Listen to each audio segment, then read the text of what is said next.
dia 26 de fevereiro, toda a nação de Israel comemora a festa do Purim. Você sabe o que é a festa do Purim? Não há outro como tu, só tu és Deus, tu és o maior. A festa de Purim é a comemoração da grande salvação que o povo judeu viveu de um plano arquitetado metodicamente para sua destruição na antiga Pérsia.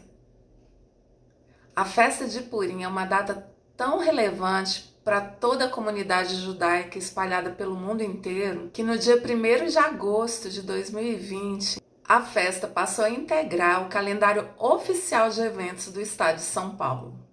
O nome Purim vem da palavra hebraica pur, que significa sorteio, o método utilizado por Amã, primeiro-ministro do rei Assuero, para escolher a data na qual ele pretendia promover um verdadeiro holocausto à moda persa. Essa história é contada no Megilá Esther, o livro de Esther, o 17º livro do Antigo Testamento Bíblico.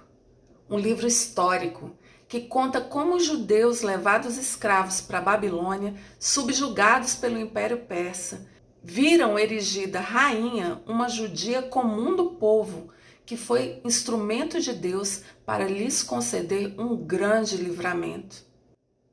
A rainha Esther tornou-se peça-chave para o desmantelamento de uma trama maquiavélica forjada contra o povo judeu. E esse milagre grandioso passou a ser comemorado no 14º dia do mês de Adar, no calendário judeu. O festival de Purim é muito estimado pelos judeus, mais por um caráter nacional do que religioso, já que não se trata de uma comemoração instituída por Moisés no Pentateuco, mas de uma festa que reafirma a identidade de um povo protegido e conduzido ao longo dos tempos pelo Deus Todo-Poderoso. Essa data tão importante decorre do heroísmo de uma mulher, Esther, a rainha judia, que foi instrumento de Deus para livrar o seu povo e transformou o dia de luto em um dia de vitória. Vou resumir essa história para você. Esther foi uma menina judia órfã de pai e mãe, que foi criada por um primo cujo nome era Mordecai, ou Mardoqueu, dependendo da tradução. Como ela era muito bonita, ela foi escolhida para integrar o harém do rei e foi escolhida entre tantas outras para ser a rainha do império. Ninguém no palácio sabia que Esther era judia, porque ela era muito obediente ao seu pai de criação, que a proibiu de publicar a sua origem. Amã era o braço direito do rei. O rei Assuero engrandeceu Amã acima de todos os outros príncipes. O rei confiava no seu primeiro-ministro e gostava tanto dele que decretou que todo mundo tinha que se inclinar diante de Amã toda vez que ele passasse. E o Amã, gente, se achava o próprio rei. Aí me aparece um reles insignificante no meio da rua, que bem na hora que o Amã ia passando e todo mundo, sem exceção, se curvando, o mequetrefe subalterno, menos do que nada, se recusa a se curvar? Quem? Quem se recusou a se curvar diante da minha magnificência? Ô Amã, foi um Zé Ninguém. Um Zé Ninguém. Segue em frente, Amã, segue em frente. Amã então reuniu seus amigos e sua esposa Zeres e gabou-se de sua grande riqueza e de seus muitos filhos. Vangloriou-se das honras que o rei lhe havia concedido e de como havia sido promovido acima de todos os outros nobres e oficiais. Depois acrescentou: nada disso, porém, me satisfaz, enquanto eu vi o judeu Mardoqueu sentado na porta do palácio. Esther, capítulo 5, verso 10 a 13. O rei Assuero, ou Xerxes, reinava, mas na prática, quem mandava mesmo e desmandava era o primeiro-ministro, o Amã. Mas Amã, embriagado com tanto poder, mandando e desmandando, achava isso pouco. Para ele estava pouco, porque tinha alguém que não se dobrava a ele. Doía para o Amã saber que por mais insignificante que Mordecai fosse, Mordecai não se dobrava quando Amã passava. Para se livrar de um único judeu, Amã manipulou o rei para destruir todo o povo judeu. Que fúria, hein? Manipulação para obter controle. Você sabe o que é isso? É uma técnica amplamente utilizada por Satanás e por pessoas territoriais, ciumentas e vingativas. Você é assim? Quando Esther soube disso, convocou todo o seu povo para um jejum de 3 dias. Encerrado o jejum, ela compareceu ao rei ousadamente, porque não havia sido chamada. A punição para tamanha ousadia teria sido a morte, não fosse o rei ter estendido seu cetro para ela. Foi assim que em um banquete preparado por Esther, Amã foi desmascarado. O falso foi revelado.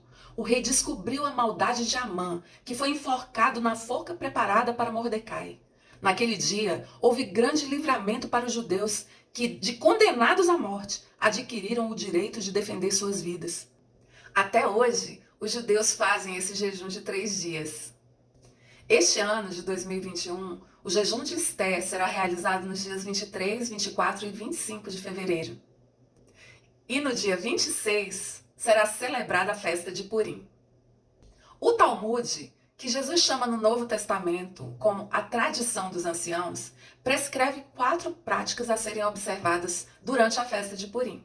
Primeiro, ouvir a leitura pública, geralmente na sinagoga, tanto de noite quanto na manhã seguinte, do livro de Esther. Segundo, enviar presentes e alimentos para os amigos. Nessa ocasião, come-se a chamada orelha de Amã, um doce de massa recheada com uvas e nozes que dizem ser muito gostoso.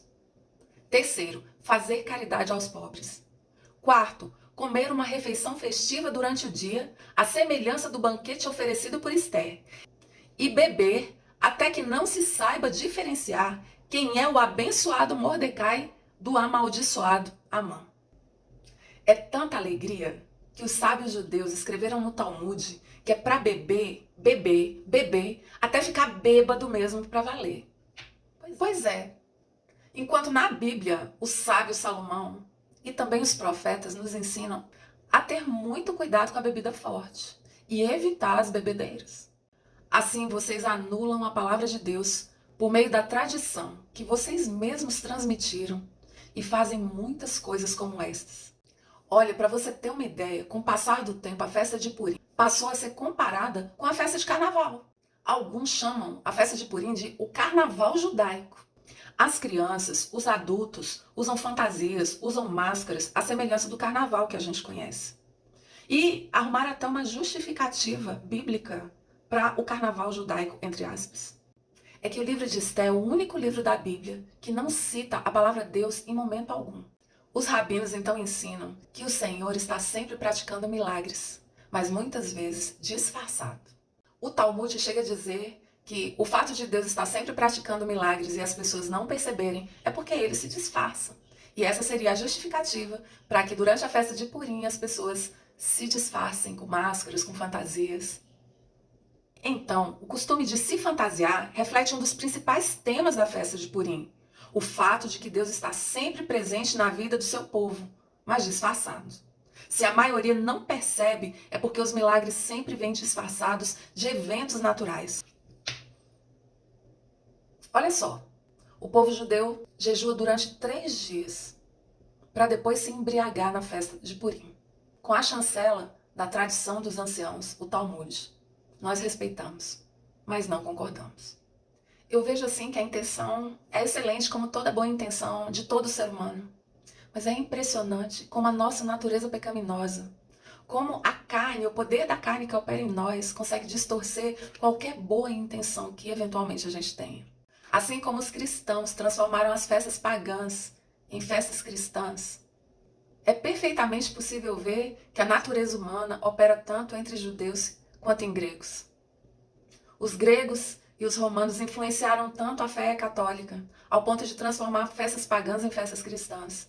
Mas isso não é um privilegiado nem de gregos nem de romanos. Os judeus também fazem isso.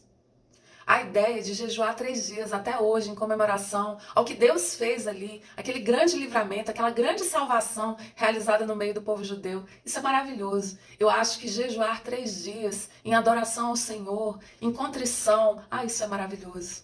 Isso pode ser feito várias vezes por ano. É tremendo a gente matar a nossa carne para a gente poder ouvir melhor a voz de Deus por meio do jejum. Todos nós cristãos podemos e devemos copiar práticas assim. Porém, veja só, até os judeus conseguem distorcer uma ideia tão sublime como essa. Não é só privilégio dos cristãos. Vede, isso tão somente achei, que Deus fez o homem reto, mas ele buscou muitas invenções. Eclesiastes capítulo 7, verso 29. Esther foi uma mulher extraordinária, que se permitiu ser instrumento de Deus para a salvação do seu povo. Leia o livro de Esther, que é um livro fabuloso e traz lições práticas para a nossa vida cristã. Que nós tenhamos a fé de Esther, a ousadia de Esther. Que nós sejamos como ela em tudo aquilo que ela refletiu, o Espírito Santo de Deus. Esther é um exemplo para todas nós, mulheres, e é um exemplo para todas as nações. A festa de Purim é uma festa linda que é e deve ser uma celebração espiritual. Sim, nós podemos e devemos celebrar o Purim, mas a maneira de Deus, não a maneira do homem. Todas as vezes que a gente extrapola aquilo que o Senhor prescreve na sua palavra, nós cometemos erros. Isso tanto faz você ser judeu, você ser grego, você ser romano. Tanto faz você ser evangélico, você ser católico. Seja lá quem você for. Você tem uma natureza pecaminosa e eu também. Por isso nós precisamos estar atentos ao que a palavra de Deus diz e nos abraçar a essa palavra. Como disse o sábio Salomão, nós não precisamos inventar mais nada. Ouça a voz de Deus clamar de dentro das páginas do livro de Esther. Mas não inventa, viu? Porque nós cristãos não somos melhores do que os nossos antecessores judeus. Assim como os judeus conseguiram transformar a festa de Purim em um carnaval, nós também conseguimos transformar festas pagãs em festas cristãs. Não subestimemos então o poder criativo da nossa carne. Porque tanto faz você ser cristão evangélico, você ser cristão católico, tanto faz você ser cristão ou você ser judeu, muçulmano, budista. Todos nós somos pecadores e temos um potencial incrível para inventar coisas que negam as virtudes que Deus quer plantar em nós. E fazemos isso a pretexto de santidade e de boas obras. Vamos fazer uma oração? Feche seus olhos. Senhor Deus, que maravilha é conhecer a história de Esther e entender o sentido da festa de Purim. Que glorioso aquele jejum que toda a nação fez para que Esther ousadamente adentrasse a presença do rei. E nós, Senhor meu Deus, possamos seguir o exemplo de Esther. Que o Purim tenha um significado bíblico para nós. E se quisermos celebrar essa festa, que nós o façamos em espírito e em verdade, sem invenções. Em nome de Jesus. Amém. Até a próxima aula.